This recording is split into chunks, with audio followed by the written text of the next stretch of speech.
All right, we're live. It's the Android Headline Show. Episode 87 is what's tonight? December 3rd, 2014. Almost over. Tonight, December 3rd. It's a Wednesday. We're back on track for our Wednesday shows after a couple off weeks with the holidays and whatnot. My name's Jeremiah. I'm joined tonight by Nick and Alex. You guys want to? What's up, everybody? My connection's horrible. Hopefully I don't sound terrible. But hello. Well, you look great, so All right. you sound good too. No worries. But yeah, so this week was really, we got through Thanksgiving, we got through Black Friday, we got through Cyber Monday. We launched the Android Headlines deals site, which you can find at deals.androidheadlines.com. That's a phenomenal deal site. I'm so excited about this. So now we have our own deal site. You can click through there, find discounts on all kinds of stuff. I mean, there's hardware, there's apps in there, there's accessories, there's phones, battery, like big battery packs and game and Bluetooth controllers and speakers and headphones, everything. There's giveaways too. All discounted. Yep. All just for you. So we just finished we were giving away a Nexus 6 and a Nexus 9. We wrapped that up. And we're getting ready to give away something else. There's a couple other things in the plan. I don't remember what now. But be on the lookout for that. So on the deal store, there's a giveaway for, I think it's a terabyte of Dropbox storage for 3 years. I'm not sure if that one's ended yet, but there's that one. There's also Evernote Premium giveaway on there. And there's a big smartphone giveaway. You can pick your choice out of 5 different Android smartphones there, like the Note 4, I think the Note Edge, Moto X, and a couple others, flagships too. I think that one ends in a couple days. that's killer, man. A terabyte of Dropbox space. Evernote. Is it Pro or Premium? What do they call that? Premium, I think. I'm not sure. That is so excited about the deal site. Yes, Nick, we are live. I'm not sure what technical difficulties you're running into, but it's cool. Nick's over here in the chat asking, "Hey, are we actually on the air here? What's going on?" Which is pretty typical for Google, around Nexus time. We got new Nexus phones. They're rolling out Android 5.0 Lollipop to a ton of devices. They actually pushed 5.0.1 to AOSP this week as well. So usually around this time every year, Google services start acting wonky. Gmail start acting up, or you can't get into Google Drive. Hangouts last week for us was acting stupid.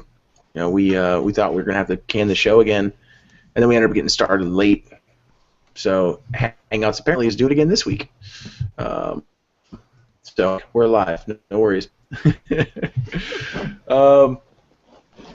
So yeah, the deal site. There's a bunch of other news, some hardware and software stuff, but let's jump into some news. So the big thing this week, obviously, was Black Friday and Cyber Monday. In addition to Thanksgiving, celebrate it.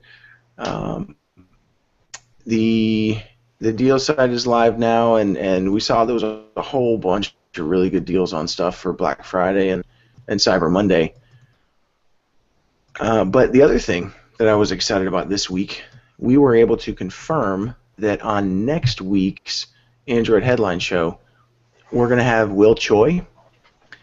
He's one of the co-founders of Aviate, that I'm using, that I absolutely love. Aviate was acquired by Yahoo, and Will Choi works at Yahoo now on the Aviate team. So super excited. We're going to have him on the show next week. So that'll be December 10th. If you guys have questions that you want to ask about Aviate or just Yahoo in general, we talked to JBQ a couple weeks ago. I'm excited to talk to William Choi and kind of get his perspective on Yahoo as a company. He used to work at Google. The co-founders of Aviate, they worked at Google and then left there to start Aviate, or to start the company that built Aviate. So I'm excited to get his perspective on the two companies, kind of the shift and the process of being acquired by a big company like Yahoo, and so super excited about that. So that'll be happening next week, December 10th. We'll have, so from that, we'll write up a couple of posts on that too after that interview. I'm really excited. We don't have any kind of like official partnership with Yahoo, but they're really great folks, and so now we got JBQ, and now we had JBQ, and now we've got Will Choi coming up to talk to us on the show. They're just great folks over at Yahoo, and they want to talk about Android, and so do we. So it works out really well for us. But yeah, if you do have questions, drop us a line, send us an email, or Twitter or Google Plus. Leave a note on the show post on the website. Let us know if there's something you want us to ask William Choi next week. Some other Google and Android news happening. Chromecast officially overtook Apple TV for the #2 spot in streaming device sales. So Roku, for the last 4 years running, Roku's had the #1 spot, and Apple TV was squarely in the second spot for streaming devices.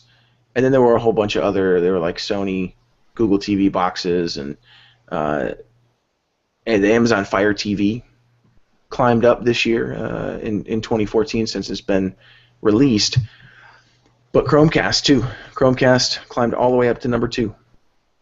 Beat out Apple TV for that. This is just based on market share, so sales of devices. Chromecast is crushing it, man. Yeah, before the Chromecast came out, it was basically just Roku and Apple TV anyways. Yeah, you had Google TV out there, but it wasn't really streamlined. Yeah, Google TV and Roku is very much a tech-savvy product. Yeah. Meanwhile, Chromecast is like 9,000 button remotes, It's like having your whole keyboard from your desk on your remote control. Plus some keys. Yeah. That's just the one side. Yeah. What are you going to do? Yep. I think the more Google adds features to Chromecast, like we now have casting built straight into the Lollipop. You can cast your screen. I mean, there's so many things that they've added to it now, and they were just selling it for $25 the other day on Cyber Monday. It's like so you 22 can get this now. thing for dirt cheap. It's 22, and you get $10 Google Play gift credit card, whatever. So it's even cheaper. I think Amazon's also still doing 2 months of Hulu Plus for free. So it's like, why not get it? Yeah, you might as well. I'm thinking about picking up one to throw in my travel bag. We're forever, if you're traveling to a family member's house, or you're staying in a hotel somewhere, bring your Chromecast. My kids, it drives my kids crazy. They're 3.5, and they don't understand regular TV. We don't have cable. I just have a Chromecast with Netflix, and sometimes I'll stream stuff in the Chrome browser and just throw it, just cast it over to my TV. But they don't understand how commercials work. So like we're at my mother-in-law's house for Thanksgiving, and there's just regular TV, and every time a commercial comes on, they start crying, they're yelling, they're like, "What? Where's my show?" I'm like, dude, this is how regular TV works. You can't freak out about this. These are commercials. So I had to explain to them, there's a break in the show, there's commercials for a couple minutes, and then your show will come back on. So I'm thinking of picking up another Chromecast and just to take it with us, when we're traveling for situations like that. That's fantastic. I have one that I keep in my bag for when I'm traveling. Because, like, when you go to these hotels, they have, like, such crappy TV channels. Yeah. Not that I'm there for that long, but still. And for that's $22, a good idea. Plus I might have to bring mine with yes. I mean, it's not even really $22 when you factor in the Google Play credit and the Hulu Plus. Although I'm boycotting Hulu Plus for making us pay for ads. But still, that's Hulu Plus streaming is what, $8 a month, just like. I think it's $8. I think it's still you get $10. Yeah, so 2 months of that is $16. You get a $10 Google Play gift card. So you buy the thing for $24. Yep. They pay when you do the math. So no surprise that Google is beating out Apple TV for that number 2 spot behind. And Roku is really losing market share. They dropped from close to 50% in 2013 to so far in 2014. They're down at like 30%, 28 to 30%, something like that. I mean, they put out that HDMI streaming stick, but it's still like I think $50 or $45 or something like that. So Google's still killing them there. And before that, they just had the set-top boxes. And why get that when you can just get the Chromecast, which can do just about everything the Roku can do, but more. Yep. So pretty cool. Pretty cool. Tough. I don't know. You gotta wonder what a company like Roku can do, because Google can eat it. They have so many other services and stuff they can make the money off of, but Roku. The ads. That's about it. I wonder how long before the Fire TV gets up there, especially with the Fire TV stick now, because that was a really popular item this past week on Black Friday and Cyber Monday. Because I think Best Buy was selling it for like $20 or something like that too, about the same price as a Chromecast. And I mean, it pretty much does everything the Chromecast can do as well, as long as you install Allcast on it, and you're all set. Yep. Yeah, and that's Amazon's got a really good product with the Fire TV and now the Fire TV stick. Yep, and that thing is what, $19 for Prime customers, I think, and $39 for everybody else. Yeah, so even then, it's a good deal. So that's fun. That's I'm glad to see something changing in people's living rooms in a significant way. Because cable sucks, man. Cable TV just sucks. I've never had cable ever. Yep, me neither, and I'm very happy about that. It stays that way. I don't even have regular TV on my TV. It's just Chromecast and Fire TV.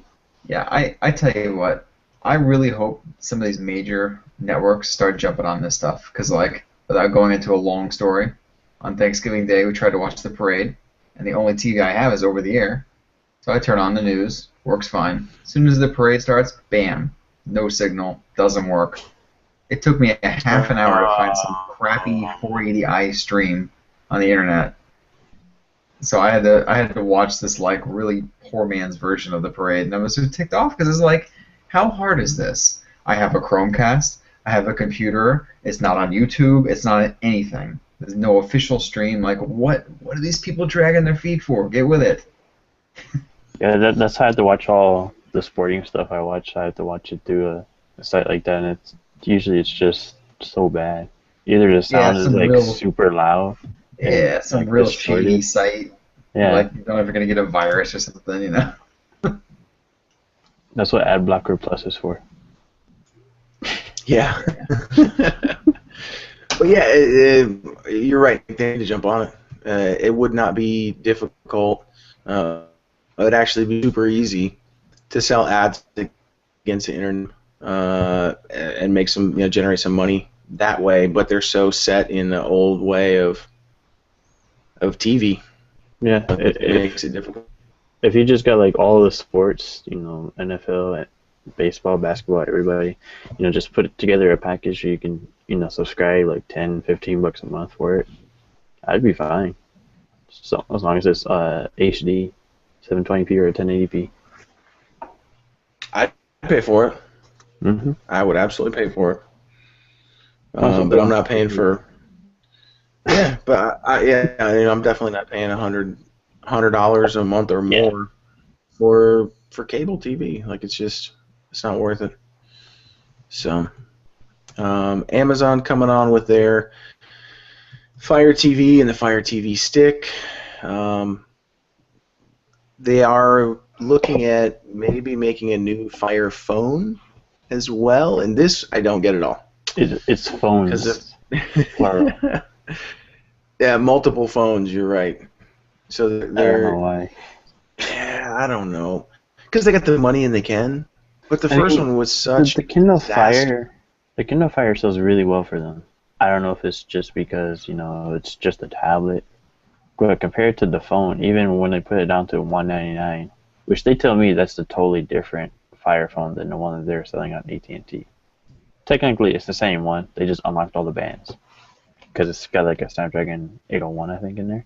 So it has like a ton of bands, but they had them all locked down except for AT&T's. If anybody owned them, if any developers owned one, I'd think of picking for. It's cheap. It's got great specs and slap CM11 or CM hits, but nobody's developing for it because they. I mean, it's not bad for $199. Well, yeah, for $199, but not when it was $700. No. Yeah, I think that was their biggest problem. I think the Kindle Fire. Sorry, brain's not working like usual. I think the Kindle Fire really had the edge because of the price. That was the first really cheap tablet, was it not? Yep, it was before the Nexus 7, barely, but it was there. No, not barely. Yeah, so I before the think Nexus 7. Yeah, it kind of got its foot in the market. Like, hey, we're the cheap tablet guys, and we still offer a good experience. And so now everybody, I think, thinks of that, and then want to go buy a cheap tablet. Like, I'll go buy a Kindle Fire or whatever. Yeah, like the Kindle Fire HD, the 6-inch one is like $99, and you get a month of Prime for free, which is pretty much just a regular free trial, anyways. But they've set a precedent of inexpensive. Even the HDX, their high-end bigger tablets are under $400, and now you've got this phone that is locked to a carrier for the same price that you could get now. A Nexus 6 or a iPhone 6 or like something high end. And it's not even the same specs. It's a 4.7-inch 720p display with 1 million cameras on it. And yet Bezos is really excited about the future of the next Fire phone. He he has to be. He's chalking up the first one. He has to be. He's the owner of Amazon, so if anybody's gonna be excited, it's got to be him. And they're really, he says that the first Fire phone was a learning experience, and pointed to some of the past business ventures and services that Amazon has offered that have totally bombed, but they're just experimenting is basically what he said with the Fire phone. The first one didn't do well, so now they're gonna go back to the drawing board and want some new stuff, and they've got the money. So they're just going to keep throwing money at it and see if they find something that is popular. So that's fine. I don't know. Yeah, pretty much. But Google has, I guess Amazon does too, the core set of services and products that they offer. Amazon's are a bit different. Amazon's is all shopping, and Google's are a little bit of shopping, but mostly everything else. Mostly service. Email. I guess I'd say productivity because you got email, Google Drive, stuff like that.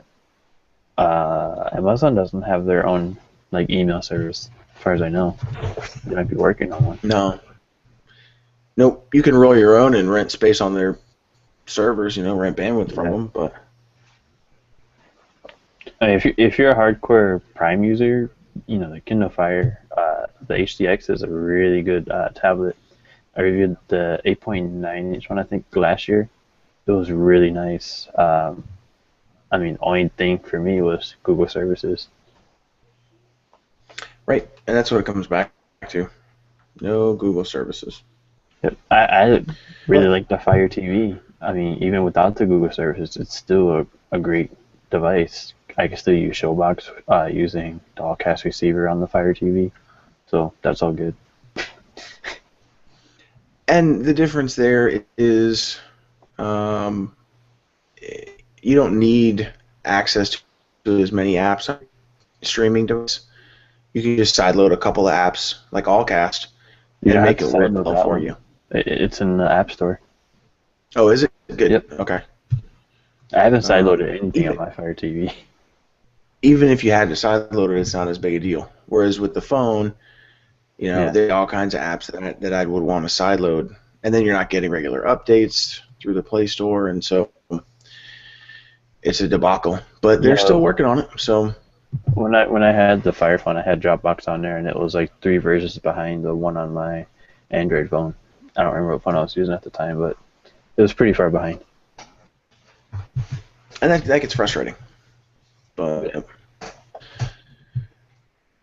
I'm all for them experimenting. That's totally cool. I'm definitely not excited to see what else they put out necessarily, but we'll keep an eye on it for you. As slow as the week has been, we did still have some hardware news. So let's talk a little bit about that. We saw the OnePlus 2 pop up a couple times this week. It was listed on a Chinese reseller, listed on there for like $550. At this point, this is obviously just a placeholder because one of OnePlus's co-founders confirmed this week that the OnePlus is going to launch in either Q2 or Q3 of 2015. So we're looking at like next summer to get the OnePlus 2. But this reseller has it listed on their website. So we still know a whole lot about the OnePlus 2. The screen size is rumored to be a little bit smaller, but we haven't really heard much of anything else. It's probably going to be a little more expensive than the OnePlus One, but we're still hearing right around a $500 price point, which is fantastic for a high-end smartphone with specs like. It's still cheap. I mean, most of these phones are. Yeah. Well, look at the Nexus 6 is $650. I mean, and the Moto X is $500 off contract normally. Let me see what else. I think the Z3 Compact is around $550 off contract. So it's not like mind-blowingly cheap like the $350 price was, but it's still cheap. And this Chinese reseller has it listed with a Snapdragon 805, the OnePlus 2, with a Snapdragon 805 and a 5.5-inch screen. I'd be surprised. It makes sense. I'd be surprised if it launched with an 805, given it coming out in Q2 or Q3. I'd expect it to 810. Yeah. But, maybe they're, shifting just a little bit and trying to keep costs a little bit lower. This is also, it's so early that nobody knows. It's just a placeholder. So this Chinese site is probably just listing what they think is the next the next set of features for this phone. The website also says it's got 32 gigs of internal storage, a 16 megapixel camera on the back, 5 megapixel camera on the front, and a 3,300 milliamp hour battery. So what'll be really interesting is to see if they can keep feature parity with what they have now. Yeah. On their own ROM, I'm talking about. Like I was just reading the whole thing with Steve Kondik and all the other crap that's going on with India and the OnePlus One over there. Yeah, because I don't think it's going to have official CM support. Yeah, I think well, yeah, in India the OnePlus One won't because they have an agreement with Micromax and they legally can't. Yeah, it's exclusive there. Yep. But I'm wondering I for the just meant on the OnePlus too next. if it's gonna have CM like outside of India. Nah, I think the CM thing was just for the OnePlus One. I don't know if they had always wanted to do that, or maybe if just with all the stuff that's going on, they just decided it'd be better for them to develop their own in-house thing. At the very least, I think I'm still kind of excited about it because it's still going to be AOSP based. It's not going to be like some crazy custom skinned blah blah blah whatever. Well, Yeah, they're going to keep it simple. Cyanogen Inc. just can't figure out what the heck they're doing, man. I know that this thing with India in India. So if you didn't hear about this, OnePlus and Cyanogen Inc. basically kind of split up. Cyanogen inked a deal with, they signed a deal with Micromax in India to load custom versions of Cyanogen Mod on Micromax devices, and part of that deal was they can't work with anybody else. Cyanogen can't come preloaded on any other devices in India. Yep. Only Micromax devices. Exclusive. So that kind of OnePlus was just launching into India, but now they can't sell any more devices with Cyanogen Mod on them. I don't know why Cyanogen would even sign that deal with Micromax. They obviously like what Micromax is doing in India more than what OnePlus is doing in India. But they're breaking up with OnePlus just the same way they broke up with Oppo. After one, like, let's just partner up for one device, and then that's all we want to do. And we had heard rumors about OnePlus working on their own ROM, like months and months ago. But this seems to kind of seal the deal. And so that's a great question, Nick. Are they going to be able to keep that development? Because whatever else you can say about Cyanogen Inc. and their business practices, they make a great product. So we'll have to keep an eye on that one, see what goes down there. Another big thing from Google this week in hardware, they filed a new patent design for Google Glass. So it looks like we're getting a new version of Glass. And the picture from the figure, from the patent filing, just looks like they got rid of the glasses portion, like the lenses on the glasses. So it's just the band around the head and then the eyepiece. I also read that they're putting an Intel processor in it. Yeah. But they're still working on Google Glass. I don't know how I feel about them going Intel, just because of Especially Intel's after- horrible track record. Especially after them doing ARM before. Was it a Snapdragon in there? Some kind of Snapdragon in there? In the previous Google Glass version? I think so. I believe so. I'd have to look it up. I'm not sure. Yeah, I don't actually know. I'm thinking, in terms of mobile stuff, Intel has never been good, really. I don't really know anything besides maybe Chromebooks and stuff, but that's more of a And laptop type of Yeah, those processor. ARM chips, those are pretty much the same ones you'd find in a Windows laptop. Yeah, that's what I'm saying. So it's Yeah. the stuff in phones and tablets, at least thus far, has not been great. I mean, heck, look at what was it, what the heck was the one Motorola released last year in Europe? Oh, You know that was what a I'm few talking years about, ago. The Razer Eye. Yeah, that was the It was Razer like Eye. I can't remember what 2012, I think. I knew it had eye in it. Yep. They're getting better, because I reviewed that Acer Iconia 8 a couple of weeks ago. I don't know if I'd say better, because It wasn't. Lenovo tablets, there's still issues. Yeah, it wasn't great, but it wasn't bad. And there have been situations where it was straight up horrible. So, in some situations, it's been a little bit improved.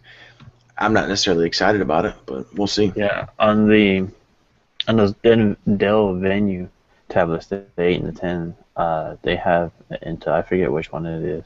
They have Intel processors in there. And just going through the setup process, tapping in the text box to type in your email address, the keyboard just like lagged to even come on the screen. And then like I'm entering my email address, I'm on like the last part before the @ symbol, and it's still putting in the first letter.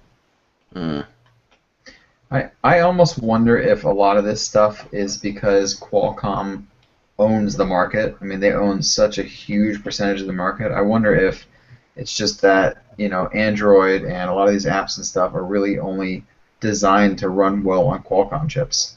Because I know, like, the MX4 Pro, for instance, this uses the newest Exynos from Samsung. I have the same problems I have on a lot of other Exynos chips. And the same was true with the regular. Yeah, I mean, but the same was true with the regular MX4 that used a MediaTek chip. Most of the time it was great, but I ran into weird stutters and lags and things that I don't run into on Qualcomm chips. I just don't anymore. And that's one of the things with Android is you have all these different variables in the hardware area because you've got Qualcomm, NVIDIA, MediaTek, Exynos, Intel processors all in there. Yep. Compared to like Apple, it's it's all the same hardware, so that's why apps pretty much run the same on every one of their devices. And you also have to look at some of the manufacturers that are creating this stuff.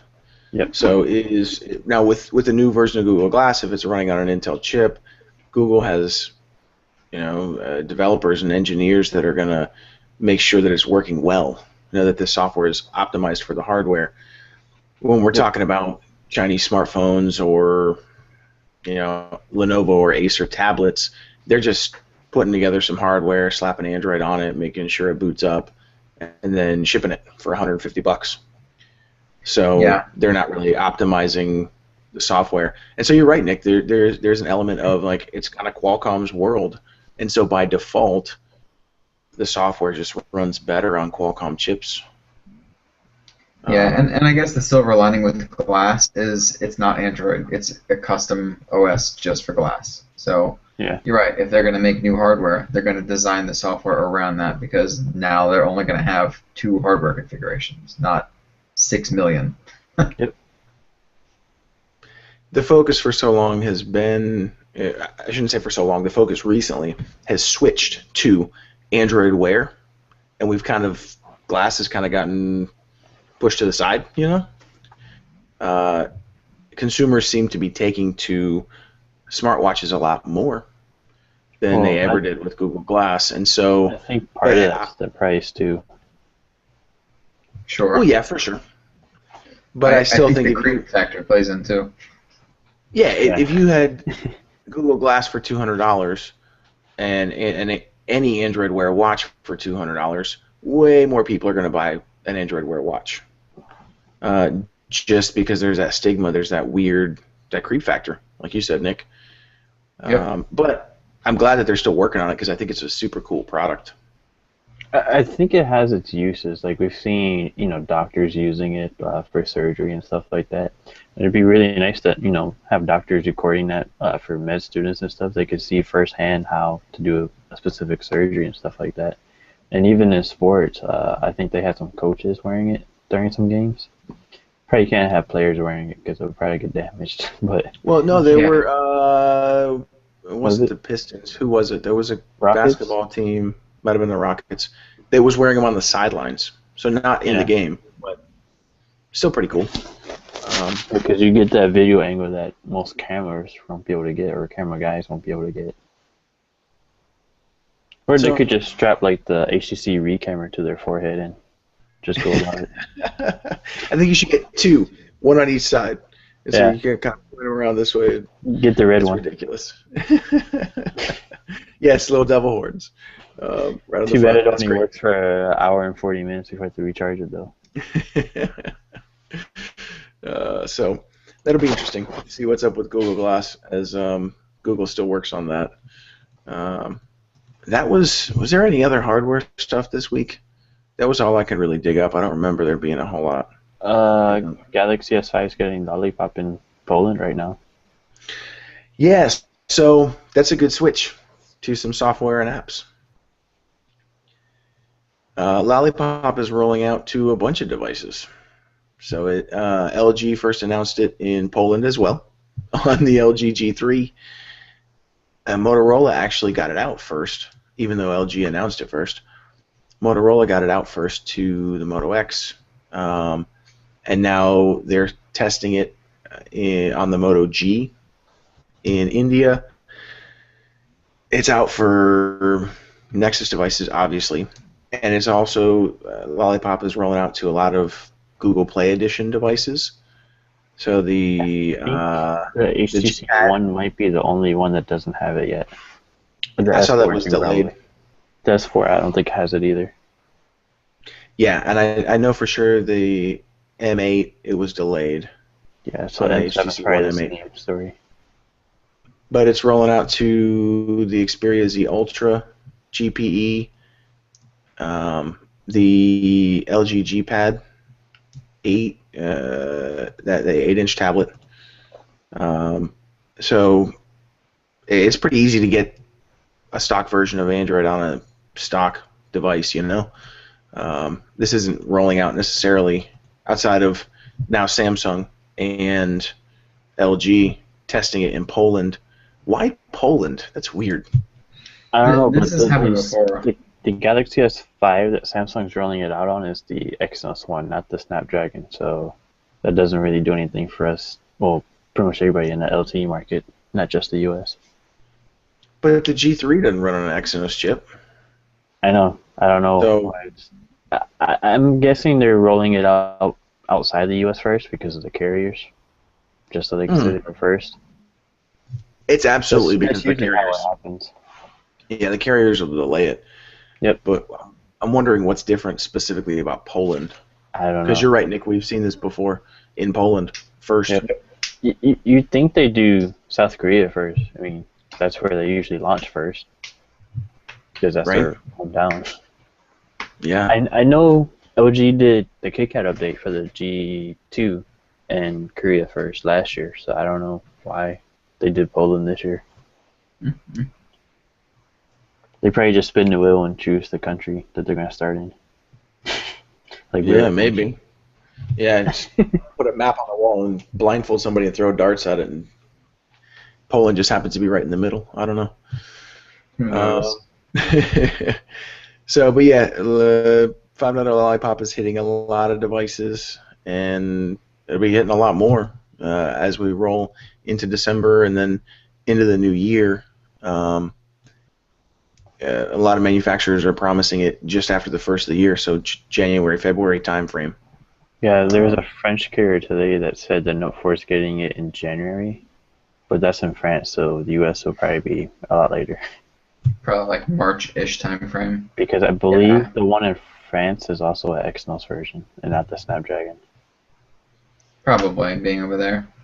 I'm just kind of hoping that the Lollipop rollout goes a little bit quicker than KitKat, because I know we just saw the distribution numbers come in. I think it was Monday, and KitKat's now at what, like 34, 35%. I know Jelly Bean still has the biggest percentage. I don't know what the KitKat percentage was. It's 34, 35.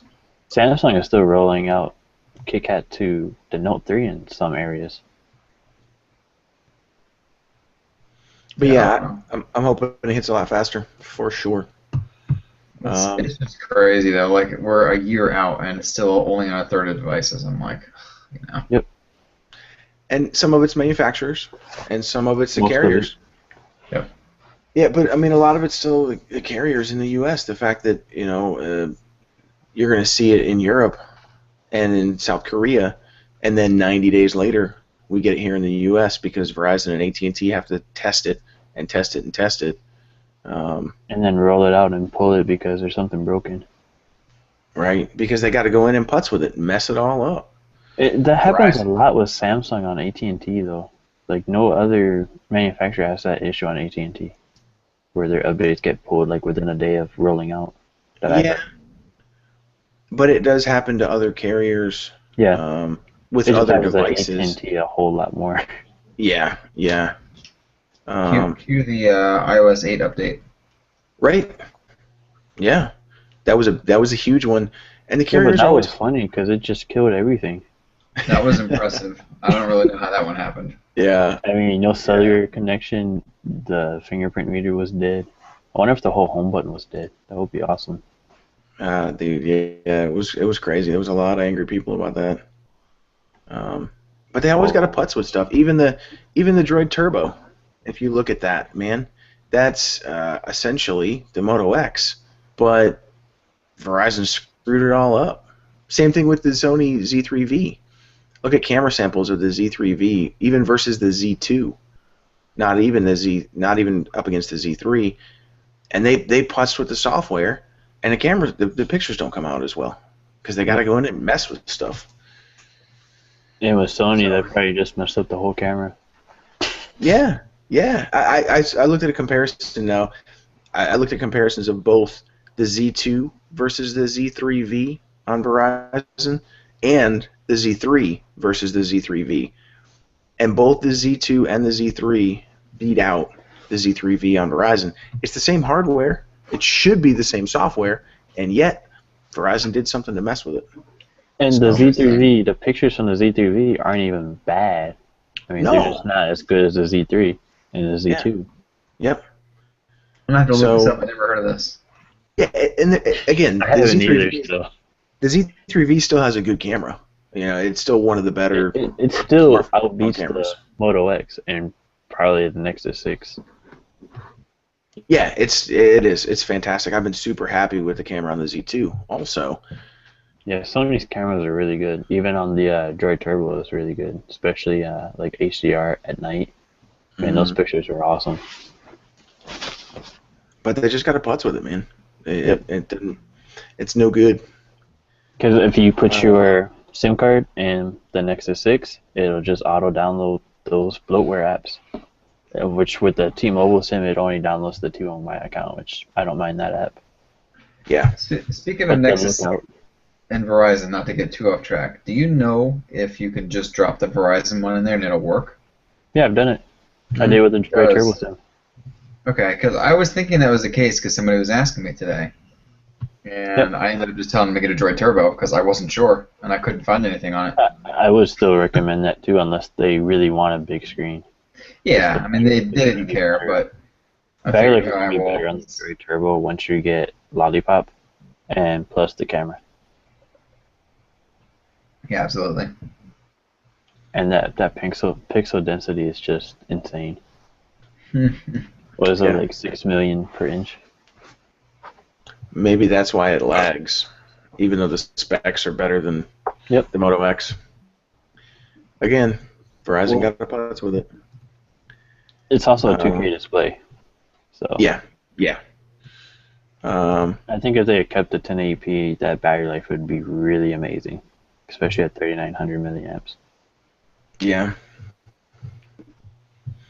But back to Lollipop. So that's that actually leaked out in video form, just on video, not a flashable zip or anything.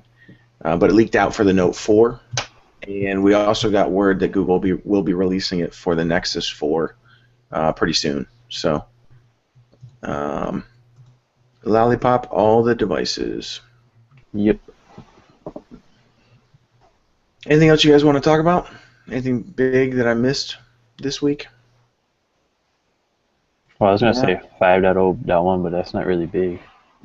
Oh, yeah, but that's worth mentioning. So, and it's only for the tablets right now, I think. Right? Nexus, yes, the 7, the 2012 and 2013, 7, Nexus 7, and then the Nexus 10. Factory images. But they pushed the code to AOSP.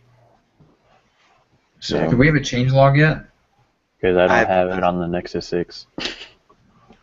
I haven't seen the changelog yet, Nick. I think it was. It's incremental. It's a 5.0.1 build number, so it's bug fixes. They probably. There were people that were still talking about like wake lock issues and different things. Yes. So, squashing bugs. Yeah, I'm expecting to go probably to like 5.0.5 or even 6 with the Lollipop release, because there's it's such a big release that there's going to be a lot of bugs. And this is one of those things that for for people who don't care, for the average consumer, it's a better experience in that situation to wait a couple of weeks or even a couple of months. You know, the manufacturers can get a hold of it and get these updates baked in as well. So that's not necessarily a bad thing to have to wait a little while if they can get it right, as long as you're not waiting, 6 months. But yeah, so let's talk about what's new in your Android world. Alex, what you got new this week, man? Anything I don't good? think I have anything.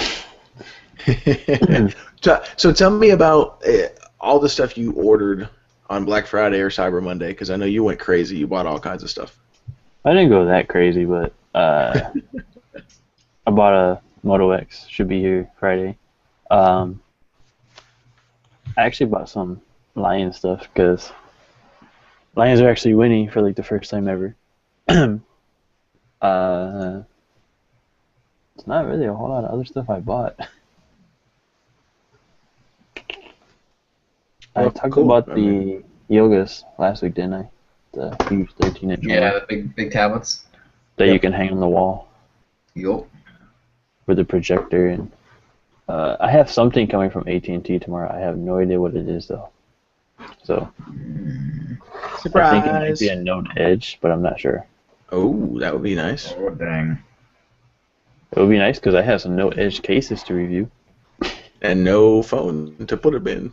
I guess I can show that. And Scipio, as usual, sent me a couple Note Edge cases. The Octane and then the Duo Pro Shine, which is one of my personal favorite cases. Pretty much bought that for every phone I have. That's awesome. How do those work in particular with the side? Do they just not have the side? I haven't taken it out yet, so I don't know. Yeah, I have to imagine that it'll just clip on the top and bottom and leave that side open. Let's look and see. So that'll be fun, So man. looking at this, it like curves down like that, so you see the sides here. Because it's not like the full side that's the screen; it's just like that top part. Yeah. Okay, cool. Should be an easy review though, because it's basically just a Note 4, and we've already done that. Yeah. Cool. That's what's up, man. Nick, what about you? What's new, man? Anything good? I'm looking through my apps here. That watch face that I mentioned a couple weeks ago, the one that's minimal and elegant. Yeah. I've been working with that developer a lot. He started like a beta community, and he's added a bunch of nice little features to it, fixed a bunch of little bugs. Like I had a weird bug on the Gear Live because I guess when it goes into dim mode, it does like this 8-bit color thing to save battery. Okay. And so sometimes with these watch faces, if they're not made specifically for that, you get really weird issues with colors. I don't know how else to describe it. It's just strange looking. So he basically fixed all that stuff, put a couple of new things in there. For $1, I think it's my favorite watch face. It's one of the only custom ones that I constantly come back to. That's awesome. Let's see. I learned today about Greenify's little swipe up to sleep feature. So I still gotta get used to doing it. I keep forgetting to do it. But if you get Greenify, I think you have to have root to do this.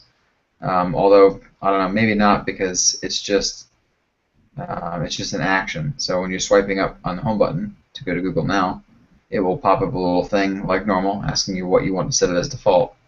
And one of the default options is hibernate.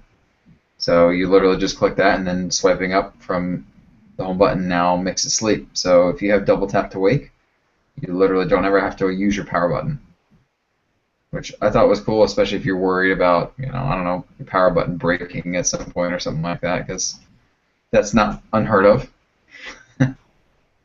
especially depending on the phone. That's actually, yeah, and that could save some folks if their power button is broken and they, can't get a new phone at the moment. I'm actually gonna go download that and try it out. I used to use Greenify, and haven't in a while, just because I haven't, had issues with battery life on the last couple phones that I've had. So same here. But that's a really cool feature, and I don't often swipe up to get to Google Now. That's usually a widget that I've got set up in Aviate. So that would be a really cool feature to not have to like fumble, shift the phone and to get to the pop, you know? Yeah, I'm Super so handy. muscle memory on clicking it with my thumb. I have to break myself of that now. Right, and that'll come with time. Yeah, absolutely. I just got to start using it. Gosh, let's see. I'm working on the review for the Mizu MX4 Pro. I will hopefully have that done by this weekend. We'll see how it goes. Gosh, what the heck else? I have this nice little teal box, I guess this is. This is the the Huawei, I guess is the Honor 6. And I don't know, I haven't even turned it on yet, but device-wise, if you can even see it, looks, I don't know, like an iPhone. I don't know what else to say about it. So typical Chinese phone? Yeah. It looks a lot like an iPhone though. Like some of them are inspired, I guess, if you will. Like the Mizu. Like you can tell, okay, it's definitely got quite a few physical traits, but it doesn't look exactly like an iPhone. This thing looks pretty much like an iPhone. I don't know. There's not a whole lot of differences. It's more of the same than what's different. It's super light though, so I don't know. We'll see. Maybe I get to that next week or something after I finish up this other thing. I don't think I have any more devices though. Yeah. I don't know. If I find anything else lying around here, I'll mention it. Yeah, that's awesome. What do you think about the MX4 Pro so far? So far, I'm pretty impressed with it. It's basically a supercharged MX4 with a couple more features. So like you get that fingerprint scanner that is really, really, really quick, and it's really accurate too. I've only ever had it say the fingerprint was wrong one time, and that was when I stuck my thumb on it sideways, just to see how far I could turn my thumb until it told me it was wrong.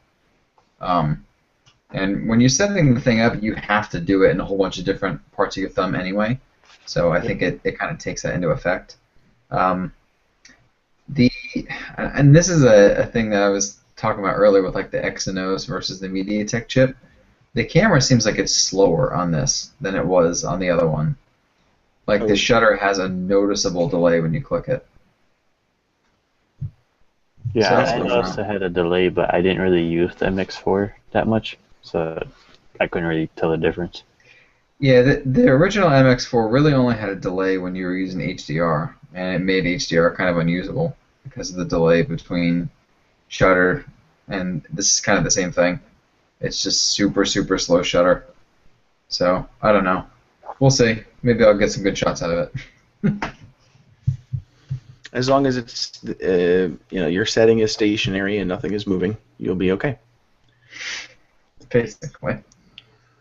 Cool. Well, that's what's up, man. New stuff for me this week. I got the review up for these MPOW lenses.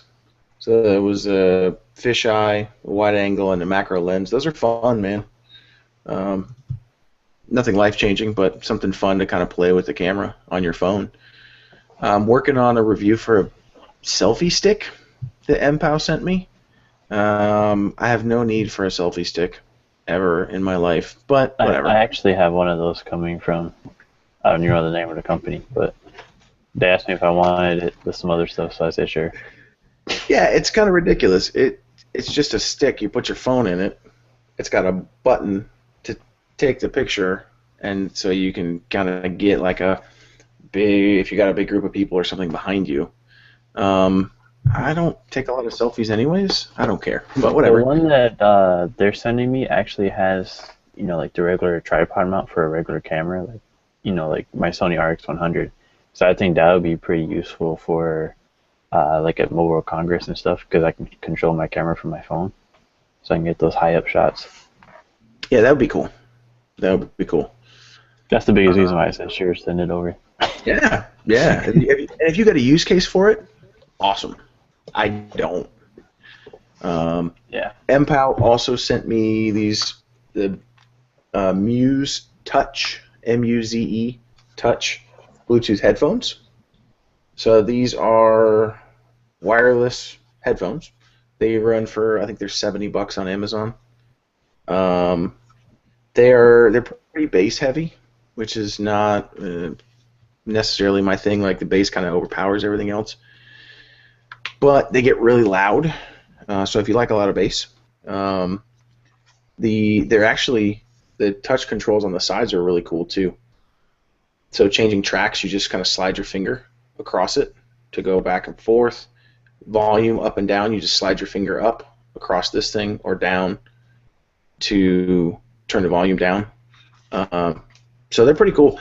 They're comfortable enough. The ear cups are a little small, so it like creates a weird suction. I'm hoping that that'll, as I kind of break them in, that'll work a little bit better. It does have an auxiliary jack if you want to plug them in and use them wired. So you don't necessarily. Like that. Yes, me too. I'm curious to see sound quality and battery life when they're Bluetooth versus when they're plugged in. So I'll be playing with that. I'll have that done. I'm working on the selfie stick. I got a couple of Bluetooth speakers to review. Got another one from Rapoo, R-A-P-O-O, that actually feels really solid. I haven't taken it out of the box yet, but like just in the package, it feels like it's heavy. It's got like a steel band around the outside. It's really heavy. So we'll see. I got another. Packaging looks so familiar. Does it? Yeah, like some other Bluetooth speaker companies. I think is Fugu. I know I'm pronouncing it wrong because they yelled at me last time for it. But their 40-hour battery life speaker was packaged just like that. I'm not surprised, man. They're a Chinese company. Well, this one's an American company. Oh, okay. I think it's Seattle, I think. It's for everybody else, no. it seems like. I'm sorry, Rapoo is Korean, not Chinese. But yeah, so we'll see about that. I also have this 4-port car charger to dive into that. Nice. Yeah, it's a 9.6 amp, 48 watt, so full speed charging for up to 4 devices, USB plug. So you can charge all your review units at once. Right in the car You know while I'm what? driving around. And I kill your actually car have that in battery. my work truck because I have at least 3 phones in a work truck at any point in time, especially Yeah. if there's somebody else in there. And my wife has an iPhone, so the plugs are different. So now I can just stick the USB plugs, USB cables in there. That's It's why really those convenient. USB ones are really good now. Because I for a while, have, Samsungs were different too for like the tablets. and I have another one that I got, I think, from Verizon, that has it is a micro USB charger, but it also has a USB port. So like you get both, which is kind of cool. But this one's even better because you got four plugs there. So we'll have those reviews up in the next couple of weeks. I'll be cranking those out. I've got a Cricket sending me a HTC Desire 810, I think. I think it's the 510. 510, not the 810. Okay. The 810, I think, is like that huge 5.9-inch device or something with like a 480 by 850 display. Oof. I have to look at the email. I think But it's it's- the 510. I don't think they have the 810. But yeah, so that's on its way. I think that arrives tomorrow. So I'll be doing an unboxing and doing some hands-on videos with some of these accessories too, because videos are fun. But yeah, I think that's gonna do it for the Android Headline Show this week. You can find us on iTunes. We're gonna lead off with that. Find us on iTunes. Go rate us on iTunes. Go tell us a funny story on iTunes. Give us 5 stars or 4 stars, but no less than 4 stars. And tell us about your Thanksgiving, how awesome or horrible your Thanksgiving was. And then rate us 5 stars. You should give us 6 stars. Can you do that on iTunes? No. Okay. You should Give us 6 out of 5. Give us 5 and then put an emoji star in there in the comment. Perfect. There I you like go. it. So you could also obviously find us at AndroidHeadlines.com, on Twitter at Android Headline without the S, Google Plus, Facebook too. Let us know what you want to hear. Next week, we are going to have Will Choi from Aviate and Yahoo on the show with us. Super excited about that, so make sure you tune in next week too. Nick, Alex, thanks for hanging out, guys. It's always a blast. Always. See everybody next week. Later.